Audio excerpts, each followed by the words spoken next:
Guys, क्या 150 रुपए का कोटा लगा कर निकलने से युवा नेता बन सकते हैं? नहीं ना। सो यहाँ मैं इसे एक गाड़ी साइड में लो, बहुत रंगबाजी हो रही भाई ये तुम्हारी। वर्दीधारक काफी देर से फोटोग्राफी कर रहा है। फैन है क्या ये? आप फैन ही है, लेकिन आज फ्लावर बना देंगे तुम। फैंस तो है तेरे नहीं, जो तेरे पिछवाड़े के मारने का जो मजा होता है ना, उसके फैन है। खुदा आदमी, टिंट ग्लास, गाड़ी में हूटर, इंश्योरेंस एक्सपायर्ड, चालान होगा बेटा तुम्हारा। पहचान नहीं रहा लग रहा है। तू है कौन? तेरे 150 रुपया का कोटा का क्या फायदा जो तुझे कोई पहचान ही नहीं रहा है। ऐसी जिंदगी तो होने में तो ना होने में ही बेहतर है। तेरे भौकाल गया पानी मेरे गया।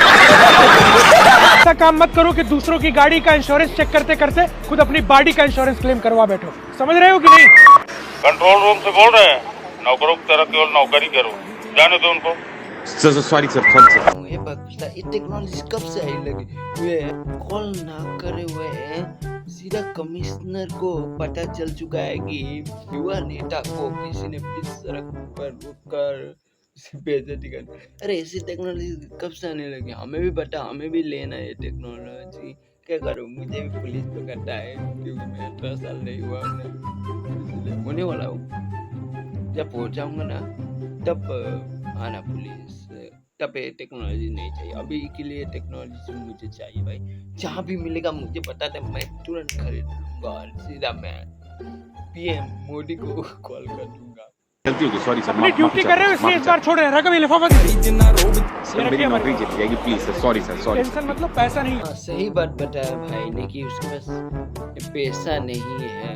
तो उसके पास पैसा होता था तो इंस्टाग्राम में आकर कमीनापन नहीं करता। पता लगा वो सर कमीनापन कभी नहीं करते उसके पास जब पैसा है। साला इसीलिए गांव में अब हवा नहीं चलती है, क्योंकि इन्होंने सारी हवा रोक ली यहाँ पर।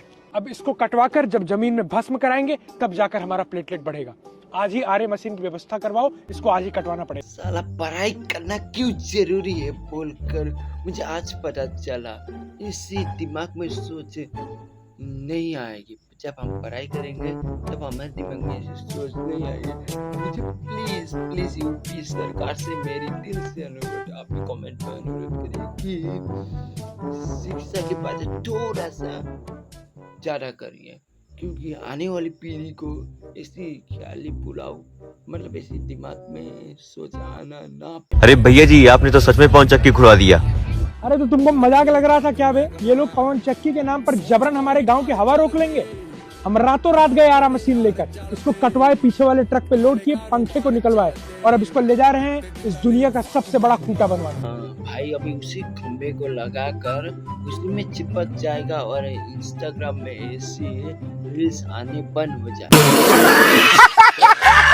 अच्छा हुआ भाई के गांव में एयरपोर्ट नहीं बनना है। कहता था कि ये साले प्लेन उड़कर सारा हमारा हवा रोक रहे हैं बोलकर, और वो पत्थर मार कर गिराने की कोशिश करे। क्या करे, वो नाकाम रह जाता क्योंकि पत्थर लगता ही नहीं।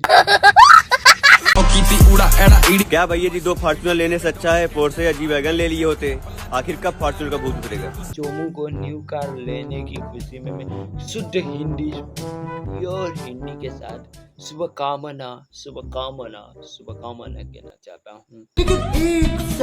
एसयूवी की केटीएम है इस समय, फॉर्च्यूनर वो हर कोई लेके उड़ रहा है। फोर्ड एंडीवर इकलौती ऐसी गाड़ी है जो सड़क पर निकलती है तो ऐसा लगता है जैसे जीता जागता दम पिशाच निकला है। लोगों को एहसास होता है कि अब हम में से कोई नहीं बचेगा। अच्छा, मैंने मान लिया कि फॉर्च्यूनर जो गाड़ी है वो छपरियों के लिए जैसे केटीएम है, ऐसे ही फॉर्च्यूनर भी एक छपरी कार है बोलकर मैंने मान लिया। एंडीवर गाड़ी बेस्ट गाड़ी है मैंने मान लिया। हाँ, उसके बाद में भी फॉर्च्यूनर तो तेरे पास भी है, इसका मतलब तू भी छपरी है। खुद अपने मुंह से बता दिया। समझ रहा भैया जी, ये लैंड क्रूजर के बारे में 2 शब्द। देखिए, ज्यादा तो क्या ही कहे इस गाड़ी के बारे में, लेकिन लैंड क्रूजर एक ऐसा जमीनी जहाज है जिसका चाटने के लिए एंडीवर, फॉर्च्यूनर, स्कॉर्पियो वाले सवेरे 4 बजे से ही लाइन लगा खड़े हो। चोमू सुन तो मेरी एक बात, तू कभी फॉर्च्यूनर बेस्ट से बोल रहा है, कभी इंदिरा बेस्ट बोल रहा है, कभी क्या बेस्ट। अरे एक का तो हो जाए, एक का तो ब्रांड प्रमोशन कर एक कटो कुछ बुझा चोमू मैं कि तू किसी एक का हो जा इसकी हालत तो वही है। गाँव में कोई लोग होते ना जो बातें अलग अलग के हो जाते हैं ना, जैसे चुगलियाँ करना देन ऐसा ही है भी दोगलापन है इसका। गाड़ी साइड में लगाओ और इसमें फूको। ऐसा काम मत करिए कि फूकने फुकाने के चक्कर में आप खुद ही फुका जाइए। आपकी गर्लफ्रेंड बहुत मिस करेगी आपको। लाल थार के साथ मिश्रा जी का काफिला निकल रहा है, बाईपास से रूट क्लियर करवाएं। Okay sir. माले का थार का काफिला निकल रहा है बोल रहा है ना ये भाई के पूरे काफिले में एक गाड़ी है।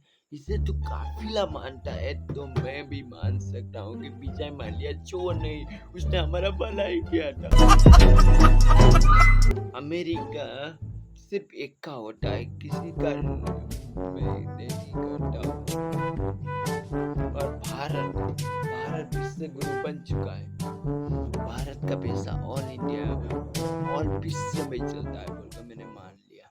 सिद्धू जी कमाल हो गया है, अब तक के सफर में भारत एक भी मैच नहीं हारा है। ओ जी हाथियों का झुंड चींटियों को कुचलते हुए चला जा रहा है। पाजी आप कुछ इसके ऊपर कुछ कहना चाहते हैं क्या? कहिए सच में।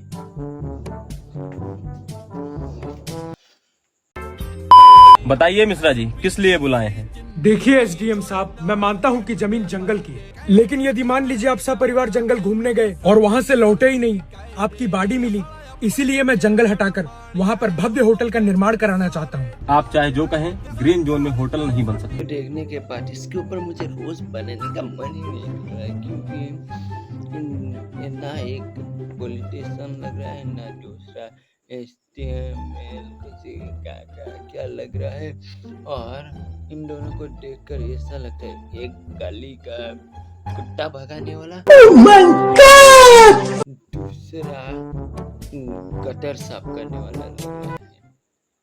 आप और हम इसके सब फर्जी नाटक देखकर तो समझ जाते हैं कि ये फर्जी 150 रुपये का कुर्ता ले आकर और एक दोस्त के साथ थार पर कुछ गाड़ियाँ ले आकर अपना काल दिखा रहा है बोलकर कुछ मतलब मेरे ही दोस्त से है कि ये सब देखकर मतलब अपने टोनगिरी दादागिरी वीडियो बनाने लगे, मतलब अपने को ही टोन समझने लगे। इस वीडियो बनाने का यही मकसद है कि ऐसे चौंग से बच कर रहिए, अपना ध्यान रखिए, अपने शरीर का भी ध्यान रखिए। आज के लिए इतना ही। जय हिंद, वंदे मातरम। सो मिलते हैं अगले वीडियो पे। जय श्री राम। लाइक सब्सक्राइब भी कर दीजिए।